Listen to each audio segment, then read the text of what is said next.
webinar on cybercrime communication, planning a successful response. I'm Jonathan Hemus, the Managing Director of Insignia. For those of you who don't know us, we are a specialist crisis management consultancy. What we aim to do for our clients is to help them train, plan, prepare and exercise in order that they do and say the right thing on the worst day of their organization's lives. And I guess one of those worst days these days is a cyber attack, and it's been a subject of much interest and much discussion and certainly much focus within the world of crisis management. And today's webinar really is about communicating around a data breach. We are not IT experts, but what we are is reputation and crisis management experts, and we'd like to share with you some thoughts, some hints and tips on how to plan, train and prepare so that you are able to communicate effectively in the event of a data breach. Please feel free to ask questions at any point. You can do that via your question or chat pane on your dashboard on your screen. We will save up those questions to the end, and then we will deal with as many of them as we possibly can. We'll be with you for a maximum of an hour, so we won't take up too much of your day, but as I say, hopefully there'll be some time for questions at the end. So what are we going to be talking about specifically? Well, first of all, I do want to set out the context, the world in which we're operating, the impact of cybercrime and its prevalence. Secondly, specifically to take a look at that communication conundrum, and I'll explain what we mean about that in a few minutes' time. How to prepare your communication response. And interestingly, we had this webinar planned and announced 2 days ahead of one of the world's biggest ever data leaks, the Panama Papers, and so it didn't seem appropriate to complete this webinar without sharing insights and learnings specifically from that very high-profile incident, which is still playing out as we speak, and then a summary and any next steps. So that's what we will be covering over the next 40 minutes or so. So, first of all, the context. I am sure that the next 5 or 6 slides I am not going to be telling you anything that you don't already know, and the fact that you're on this call suggests that you recognize the threat of cybercrime and the importance of managing it. But just to set that context, first of all, this is a slide, piece of research from the World Economic Forum, and what that shows is when they went out and talked to businesses about what they saw as the top global risks, cyber attacks are right up there, both in terms of their likelihood and their impact. And you know, those of you, and I'm sure this is most of you, who do risk assessments, clearly it is those risks which are in the top right-hand corner whereby both the likelihood and the impact are high. It's those risks that really people should be focusing on, because those are the ones that realistically could happen and will do serious damage if they do. So, critical risk to be managed. If we look at the reality of what is going on out there and whether cyber attacks actually are impacting organizations, I think we all recognize and understand that they are. This is not just hype, this is a real and genuine threat. And this is a piece of research from Marsh in 2015. 4 out of 10 organizations have been subjected to a cyber attack in the previous 12 months, and of course that's 4 out of 10 who were aware that they had been attacked. There may be many others that didn't even know that this was going on, or maybe are still being hacked as we speak, but 4 out of 10 is enough to say that this is a really serious issue. I guess the next question to ask is, and what's the impact? What's the impact of these attacks? Does it really matter? Well, here is some of the impacts in financial terms from some of the most high-profile data breaches from, well, almost 10 years now. This is a piece of research from the law firm Slaughter and May, and you can see that In all of those cases, and you'll recognise many of these high-profile cyber breaches, there is a significant share price impact, both in the very short term with drops of anything between 1 and 46% over 3 days, but interestingly, a month later, all of those organisations are still showing a drop. So cyber breach is certainly something that investors are concerned about, and is certainly something that can have a very real impact on the value of an organisation. But if we look even more broadly than pure numbers and pure financial value, there are all sorts of other impacts of cybercrime. This piece of research from the Centre for Economics and Business Research. And so yes, cost does come right at the top of the list in terms of the impact and the damage caused by cybercrime, but second is reputation and brand damage. And I guess that leads us into today's webinar, because what I really want to focus on today is what can you do to minimize or mitigate that reputation damage, which is an integral part or an integral threat of a cyber attack on your organization. The key thing to say is that at this moment in time, far too many organizations are not fully prepared to protect their reputation or their organization. In this piece of 2016 PwC research, less than 4 in 10 organizations had a fully operational cyber incident response plan. So I can't promise you that over the next 20 to 30 minutes we will equip you with that full plan, but hopefully we can give you some pointers, some suggestions, and a framework from which you can build that plan. And a quick pointer at this point, there will be materials on our website, including a 10-step plan and an infographic for how to prepare, being uploaded to our website after this webinar, and we will send you details of how to get that. The communication conundrum, this was something I mentioned right at the start. So a data breach poses a major communication conundrum. One of the highest profile, most damaging data breaches of recent years was the Target data breach, whereby customers' credit and debit card details were accessed. Target took enormous criticism for being very slow to communicate with its customers about what had happened. The charge was, you kept this secret, you kept it under wraps. Why didn't you tell people at the earliest opportunity that their treasured financial information had been compromised? And all the advice was, get out there as quickly as possible, say as much as you can, as soon as you can, if you want to protect your reputation. Well, that was what TalkTalk did in their recent cyber breach, and they faced significant challenges as well. Dido Harding, their chief executive, you will recall, was wheeled out for interview after interview on day one of that breach, and I think it's fair to say was seen to be unable to answer most of the questions that were being put, and in fact the breach itself turned out to be far less significant than speculation, rumour and expectation on day one.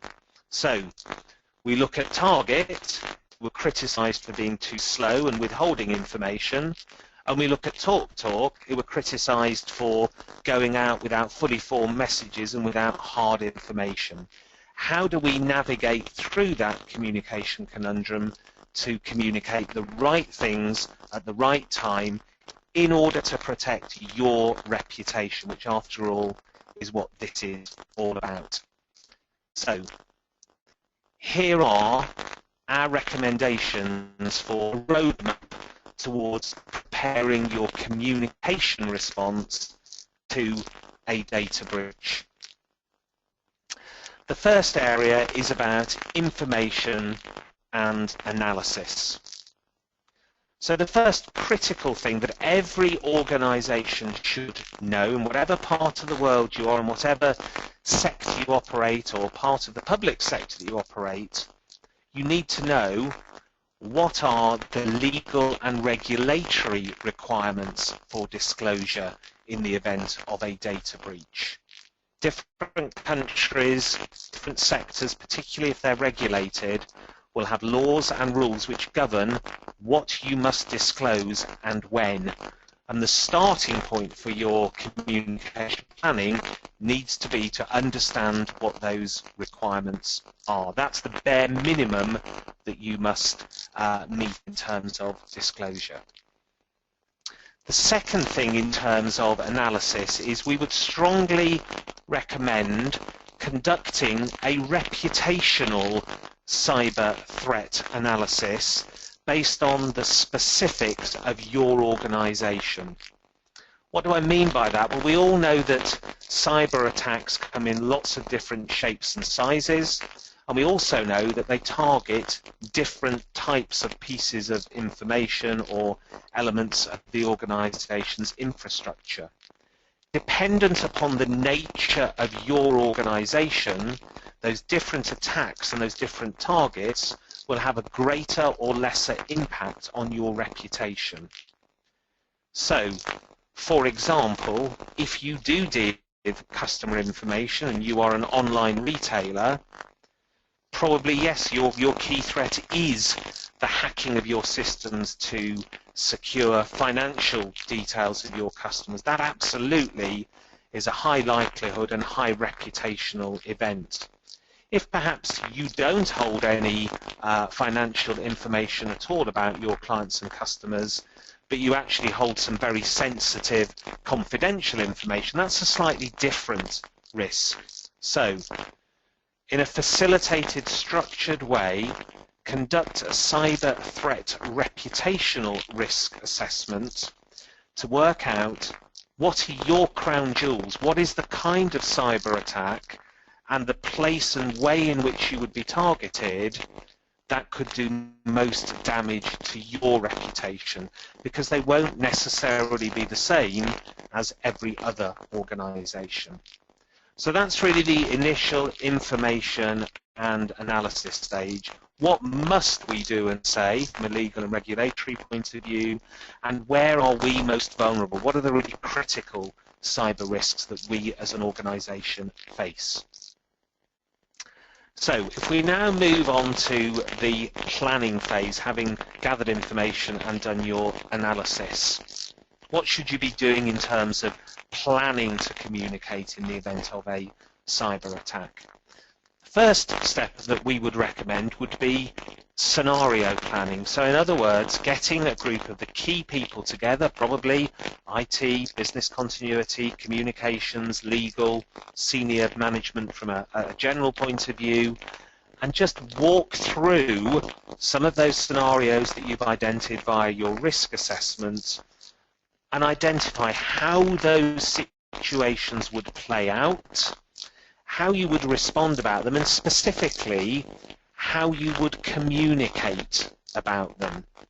In our experience, far too few organisations engage in this kind of scenario planning, but by doing that, you actually mean that you're not having the thinking process for the first time when the event happens, and clearly it gives you the opportunity to identify contingencies, safeguards, extra steps, prepare materials, conduct training, based on what you have identified through your scenario planning. Critically then, it is about creating an incident response plan, outlining the steps that you would need to take in response to a potential cyber attack. Now this can either be a standalone plan specifically focused on cyber risks, or it can be part of your existing crisis communication plan and an adjunct to it with specific steps and materials which relate particularly to a cyber incident. Thirdly, agree message themes. In any crisis, we have to work out what it is that we are prepared to say, and the themes, the messages that we want to see represented out there. And I'll come on to, in a minute or two, some headings for what we believe are typical, effective themes, messages in relation to a cyber breach. Fourthly, develop materials to be tailored and used in the event of an incident. Don't wait until a cyber attack happens before drafting a holding statement, a template holding statement that you might release when news first breaks. You can do that ahead of time. May need to be reapproved and slightly tweaked based on the specifics of what's happened, but it is something that you can plan and prepare beforehand. Likewise, materials to be used on your social media channels. Those first 4 or 5 tweets, you know the kinds of messages you need to get out there, so why not pre-agree those beforehand? And at a more expansive lesson, at a more expansive level, developing positioning papers, facts and figures about all the steps that you have taken to keep your critical information secure, because you'll be asked those questions in the event of a data breach. So why not have all of that key information gathered together in one place, ready to use for your questions and answers, or maybe frequently answered questions on your website. Do it ahead of time, and then it's there to be used in the event of a real incident. Identify stakeholders with whom you would need to communicate in the event of a crisis. Again, one of the lessons that keeps coming through time and time again in crisis management is when the crisis breaks, we don't have up-to-date current contact details of all the people that we need to reach. Some of those are the people affected by the situation, whether that's clients, customers, members of the public, members of staff maybe. We haven't got up-to-date information. Equally, you need partners, suppliers, experts, advisors to help you during the situation. Make sure that all of those people, you have up-to-date current information at your fingertips to be able to use if and when the crisis breaks, and have someone on your team double check those details on a quarterly basis so they're always updated. And finally, in terms of communication planning, once you've identified who the people are, work out your likely communication channels to reach them. In other words, how would you communicate with these various types of people in the event of an incident? And by the way, those channels need to have backups, contingencies, in case the issue itself means that you have no email or no internet. So your communication channels should not be all electronic. Think about other ways that you could communicate with your key stakeholders as well. Reminder again, if you have any questions, do please feel free to send them in during the course of the webinar via your question pane or chat pane. We will be dealing with those towards the end of the webinar. So that's the communication planning. The one thing I promised I would look at specifically before moving on is messaging. Every situation clearly is different, but we would suggest that these 4 messages should form the heart of most of the responses that organisations might need to give in the event of cybercrime. So, early stages, what can you say? The facts. Communicate what you know to be true. And the critical word there is know. Know means being absolutely certain. So, get the facts across. By doing that, you create clarity, a level of certainty, and you show that as far as possible you are on top of this situation. Communicate action. Communicate what you as an organisation are doing to address the breach. We have to hear that this is a responsive, concerned, active, professional organisation, that yes, something has gone wrong, but we're doing A, B and C to put it right. The third message, restitution. What you are doing to make the situation right or better for those affected. So the action one is about how we're dealing with the problem. Restitution is how we are making it right for the people who are affected, and whether that's providing a free credit checking facility for all of your customers if they're concerned about financial details having been leaked, if there's a 24-hour call center for them, if there are advisors available to them, whatever it is, how are you making the situation better for those who've been affected by the data breach? And finally, prevention, the steps you are taking to reduce the possibility of any repeat incident. And I guess the message that is implicit, but maybe should be explicit, it's about showing that you care. It's about showing that you care and you're competent. We're concerned about what's happened, and we're doing everything in our power to put this right. So those are message headings for a successful cybercrime communication response. The third area is building your team. We talked about plans and planning, but clearly the other part of the equation, and the even more important part of the equation, are the people who will be implementing that plan. So determine who should be on that team, make sure you have deputies for all of them, and we'll come on to it in a minute, but make sure that that team is trained and exercised. I'd say there are three, in addition to communications people, there are three other critical groups of professionals with whom you should be aligning ahead of an incident. Legal, IT and HR. What we want to avoid is a situation in a crisis whereby we're having the first discussions, or even worse, the first disagreements about how and when and with whom we communicate during the intense pressure of the situation itself. Really important that you sit down as a team beforehand and agree some means of engagement, some rules of engagement, and some principles for what, when, and how we will communicate ahead of time. Don't wait for the worst day of your organisation's life before having those really difficult conversations. Now, I mentioned that having a team is not enough, that it is important that that team is ready to respond effectively should cybercrime affect your organisation. One of the key roles, and we saw Dido Harding doing her very best to represent TalkTalk in front of the media in their data breach, one of the key roles is the spokesperson, and the importance of providing media training in order for that person to be able to respond effectively. It is a really tough role to fulfill because you are communicating in a situation of high pressure, high uncertainty and high stakes. And so the requirement for a confident, empathetic, professional spokesperson is critical.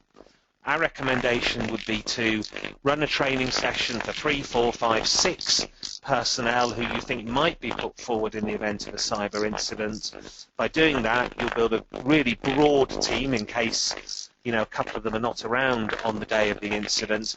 And frankly, it will also help you to evaluate who actually would be best placed to fulfill that role should the worst happen. I'm going to take a quick sip of water before continuing. So, media training, crucial for your spokesperson. But clearly the spokesperson is only one role, and so it's really important, we would suggest, to run a full cyber exercise to get the entire team engaged and for them to practice how you would respond in the event of a crisis. Now, this can either be a desktop exercise where we facilitate a session whereby you walk through an incident, or it can be a full-on interactive simulation with decisions being made, interviews being conducted, and people being put under pressure to do and say the right thing.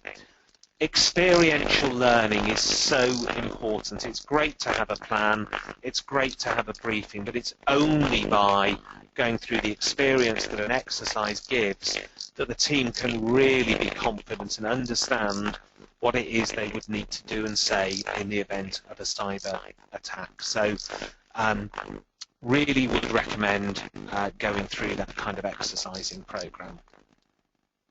Now, as I mentioned, when we announced this webinar, there was no such thing as the Panama Papers. 2 days later, there was. And so it would be remiss of us not to take a look at some of the communication around that incident and see what learnings we can derive. And actually, some really important learnings, I think, for all organisations. Now, what we're going to do over the next 10 minutes is to look specifically at the communications response of Mossack Fonseca. So the law firm, who, as you well know, was at the heart of this incident. So we're going to look at their communication response. Now, I want to be very clear at this point that I am making no judgments about the ethics or legality of any of Mossack Fonseca's advice or activity. What I am doing is analysing and deriving insights from their communication response, because I think that's where there are learnings for all of us.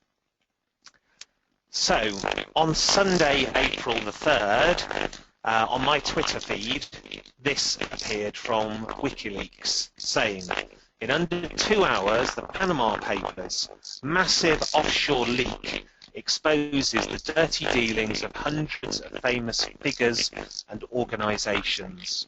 Now, interestingly, Mossack Fonseca became aware that this was going to happen 2 or 3 days before WikiLeaks publicly announced that this was going to happen. What did Mossack Fonseca do as a result? Well, what they clearly did was they planned. They used those 2 or 3 days to prepare their communication response. And for that, I applaud them, and I would endorse that approach. If you ever get forewarning that something is about to happen, it might not even be a cyber crisis, it is incumbent upon you to use that time as productively as you can to prepare your best possible response. So the first thing that Mossack Fonseca did, knowing that confidential information was about to be leaked, was they communicated directly with their clients. Again, the principle of that I commend them for. Your clients, your customers, maybe your employees, those who are closest to you, should be a priority stakeholder, and if you want to retain their trust and confidence, giving them early information that they have been affected has to be the right thing to do. Unfortunately, because Mossack Fonseca did that electronically, it provided WikiLeaks with another opportunity to take a dig at them.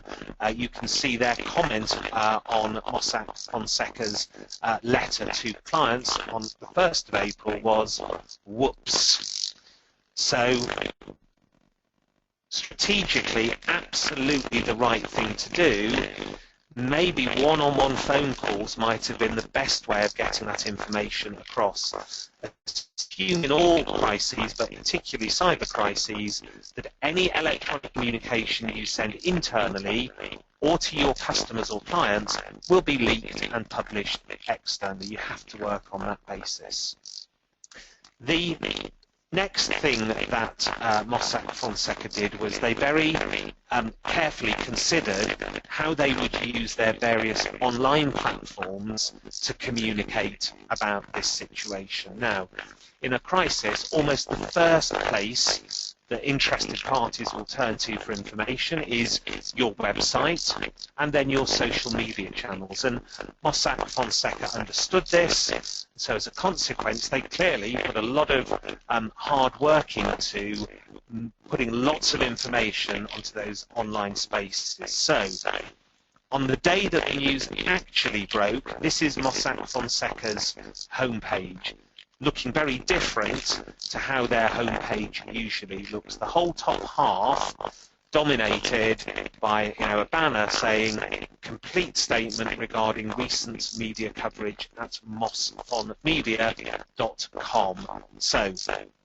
there could have been discussions around saying, oh, do we really want to make it that prominent on our homepage? Maybe people won't notice. Maybe we should make that a small little tab in the bottom left-hand corner. Their judgment, quite rightly, was this story was going to be so big.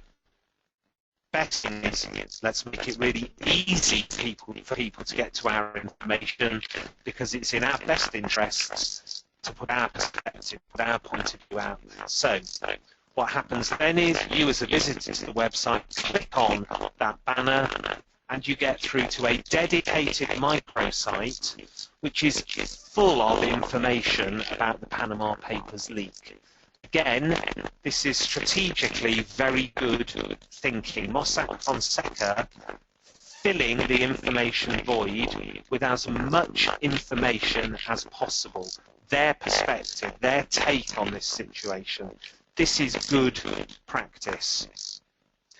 However, we now come on to the more problematic areas of their communication response. The thinking, the strategy is spot on. The execution is less effective. This is you don't need to be able to read this, but this is page 1 of their 4-page statement regarding the allegations that have been made. In a crisis, you need to get clear, simple messages across in a very strong way. A 4-page statement, densely typed, with lots of complex, labyrinthine information, does not lend itself to getting clear, crisp, simple information across. And so the sheer quantity and complexity of their main statement actually worked against getting their point of view across in a clear and impactful way. Interesting also, you'll see the heading of this statement is Statement Regarding Recent Media Coverage. I think that's a mistake as well. The implication that Mossack Fonseca are communicating about the media coverage, actually Mossack Fonseca need to communicate about Mossack Fonseca. So there's a subtle point there. There's just an element of kind of moaning about the media coverage rather than being very confident and clear about why we believe in what we are doing rather than why we're not happy about what someone else is saying. Nevertheless, by putting that statement out there, Mossack Fonseca was able to take its share of voice in the media coverage. For example, this headline from The Independent, Mossack Fonseca statement in full as a law firm responds to Panama Papers report and defends its high standards. So, if you are ever faced by a situation like this, whether cyber or more general crisis, it will make sense for you to get information out there because it will allow your perspective to be heard and your comments to be represented in the media coverage out there. Mossack Fonseca also had on that microsite, again, 4 pages of frequently asked questions. Again, I applaud them for the idea, actually, and they are some of the tough questions. These are not totally sanitized. So isn't Panama a tax haven? Isn't Mossack Fonseca in the business of creating shell companies? So they are actually putting some of the tough questions to themselves, but once again they're answering of them because of its complexity, and I recognise this is a complex issue, but unfortunately in a crisis it's about clear, simple messages. So good tactic, not so brilliantly executed. They also went through case by case the allegations and put their responses to them. Another example of filling the information vacuum and attempting to address the concerns that have been raised. Talked about the website being a key source of information. Social media these days is also a key source of information in a crisis, and if you have any social media channels at all, that is where people will be going to for information, and they are really great means of getting your messages directly to those interested in the situation without going via the media. What did Mossack Fonseca do? Well, it did and has used its Twitter feed extensively. One of the smart things it's done is it has pinned the tweet that you see in front of you at the top of its Twitter feed. So what that means is, however many new tweets that Mossack Fonseca puts out there, its link to that website is always the first one that you see. So again, some really good thinking there about driving people to the key source of information from your organisation. What they also did, which again is good practice, is they retweeted and promoted supportive comments from third parties. They always say in a crisis that if you can get an independent third party to speak on your behalf, that is more powerful than you speaking and you saying, we're great. Much better for a third party, a trusted third party, to say this organisation is great. So, good idea to retweet supportive information. What I find slightly more, or a lot more confusing, if not baffling, is their decision also to retweet negative coverage about themselves. So, for example, retweeting a piece of broadcast footage from Bloomberg, which has the strapline "Panama's suddenly notorious lawyers," and promoting in the tweet about a conversation with Panama's suddenly notorious offshore lawyers. I find it very hard to understand why an organisation would choose to promote challenging and or negative comment about itself. So don't worry, there'll be plenty of other people out there criticising you. You don't need to do it to yourself. And with apologies for the offensive language in the next slide that I'm about to show, equally they have a Facebook page, and again, I applaud them for being open in allowing criticism to be posted to that website. Organisations get rightly criticised if they don't allow conversation and debate, reasonable conversation and debate on their Facebook page. Mossack Fonseca seemed to take this to the extreme, whereby they didn't remove any offensive comment, they didn't engage with any criticism, they just allowed people to trample all over their Facebook page, including a rapper with his 3-minute video with the title "Why the F You Lying?" That does not need to be on your Facebook page. You would be entirely within your right to take down something as offensive as that. So, great that they are allowing debate and discussion, but negligent in terms of policing and moderating what appears on that Facebook page. So, summary of Mossack Fonseca and lessons for other organisations. Really good strategy in terms of filling the information vacuum with lots of information. Good decision to use their website as a hub for information. Good decision to have a microsite specifically on this subject. Good decision to have a statement, to have frequently asked questions. All that material, all those principles are absolutely right, and they're things that any organisation should consider. In its execution, remember that you need to get messages about a really complex subject across clearly and simply. So do not bury people in information. They won't hear the most important things. And do be prudent and do be selective in terms of what you retweet and what you allow to be posted to your social media platforms. You'll be pleased to hear we're into the final 2 or 3 minutes of me talking, and then we do have a few questions which we will address before finishing on the hour at the very latest. So, summary, what do you need to do in order to be ready to communicate effectively in the event of a cyber breach? Firstly, gather information. Know what is expected of you. Know what you must do from legal and a regulatory perspective in the event of a data breach.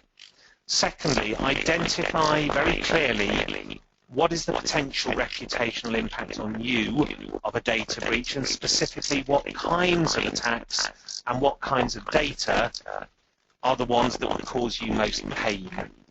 Develop an incident response plan. Prepare key elements of your communications response in advance, template holding statements, positioning papers, Q&As, etc. Pre-identify your team and brief them.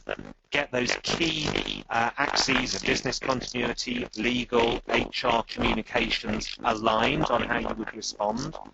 Conduct media training, because your spokesperson is going to be front and centre, under pressure, representing and personifying your organisation should the worst happen. Rehearse your response via exercises, and both on the basis of what you learn in exercises, and if you actually have any incidents for real, do act on the learnings, do make changes, because the worst thing that can happen is that you have a succession of incidents. I believe that most organisations will be forgiven for a single incident, particularly if they respond well. If you are losing data time after time after time, the outside world will be significantly less forgiving. So, another swig of water, excuse me. So, about to come on to a few questions, but again, just to whet your appetite, there will be further materials available after this website, both a checklist, the recording of this webinar, and also details of how Insignia can help you with your planning. But without further ado, let's move on to some of the questions. So, first one here is, what's your recommended approach to communicating when you have no idea of the scale of cybercrime? How do you avoid looking stupid or unprepared? This is one of the challenges, and it's the challenge of any crisis. In the early stages of any crisis, there is always uncertainty, and we always lack some of the facts that we would like to have at our fingertips in order to be able to respond perfectly. The only answer is to communicate what you do know, but most importantly, communicate the steps that you're taking to identify exactly what the issue is, to resolve it, and to put the situation right for your clients, customers, or those affected. It is a difficult situation for a spokesperson to be in. It can feel uncomfortable, but the worst thing, the absolute worst thing, would be to make a categorical statement based on assumptions or a lack of information. Never, ever state as a fact something that you don't know to be true. I've got 2 or 3 more questions here. If anyone has any more, please do feel free to send them through. Next question, who should front the communications response? IT, communications, the CEO? I think it depends. If the breach is of a significant magnitude, a really significant magnitude, the CEO may well need to step forward. But beware of that, because once the CEO does step forward, there is nowhere that you can go from there. You've already used your nuclear weapon, you have gone to the most senior person in the organisation. You have nowhere to go beyond that. It also means that if you do have another cyber breach in future, people will expect to see the CEO again. So I think it is acceptable to use another spokesperson who is not the CEO, so long as this is not a absolutely enormous situation. The IT person, great, so long as they have been media trained and so long as they can communicate empathetically in layman's terms. You know, real experts, whether they're scientists, engineers, doctors, or IT people, because of their level of expert knowledge, sometimes find it hard to keep those answers really simple and really clear. So media training to test out those skills I would recommend. It could be a customer-focused person. I remember when NatWest had a service outage. It wasn't a cyber attack, but it was a service outage. They had a very empathetic customer services director who did that job for them, and simply because of her human skills, she came across in a very warm, engaging, and caring way. So look for personal communication qualities, not just the job title. Next question. Do you see any significant difference in a cybercrime response between public and private organisations, or is the response more situationally dependent than whether the organisation is public or private?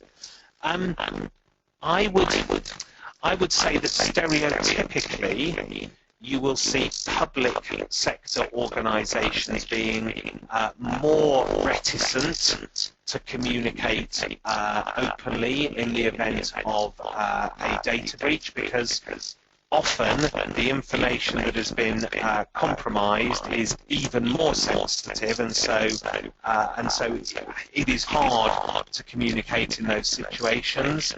I also think stereotypically public sector organisations can, by their very nature, take longer to communicate. However, I think with the right training and exercising and scenario planning that we touched on earlier, that doesn't have to be the case. And there's also clearly many private sector organisations who've not been quick to communicate. So ultimately, I think it comes down to the particular culture of the organisation, whether it's public or private sector, and the planning and training that goes in beforehand.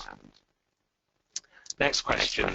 What are your recommendations for managing the long-term reputational impacts of cybercrime? I guess the first thing I would say is avoiding it happening again. So if you endure a cyber attack, a data breach, I very strongly believe that you can overcome that with a strong and effective response. Second or third data breach is less easy to manage and does incrementally more damage to your reputation. And in the TalkTalk situation, I think that was one of the things that made that recent situation was so hard to deal with. It was the third occasion on which they had lost data, and people are less forgiving on the second or third offence. Other thoughts in terms of managing the long-term reputational impacts, I think it is really about executing an appropriately empathetic and effective response, both in communication terms and the actions that you take, that make the outside world say, do you know what, we kind of recognise that no organisation is exempt from cyber attack these days, but actually these guys, they've shown themselves to be professional, responsible, concerned, caring. They seem to have done and said the right things. Do you know what? I still trust them. So I think it comes down to how you respond and making sure that it doesn't happen again. So I think we are out of questions. Thank you very much for your attention today. I hope it's a topic that you have found useful and interesting, and something that can be applied to your own organisation. As already mentioned, we'll be sending you links to a recording of this presentation, but also some materials we hope you can use within your own business, and some details of how Insignia can help you if you would like some external support in planning how to communicate in the event of a crisis. Our next webinar will take place in June. It will be on the subject of toxic leadership and the effect of that on crisis management, so promises to be a fascinating session. Thank you again for joining us this afternoon, and I wish you a cybercrime-free afternoon and rest of the week. Thank you very much.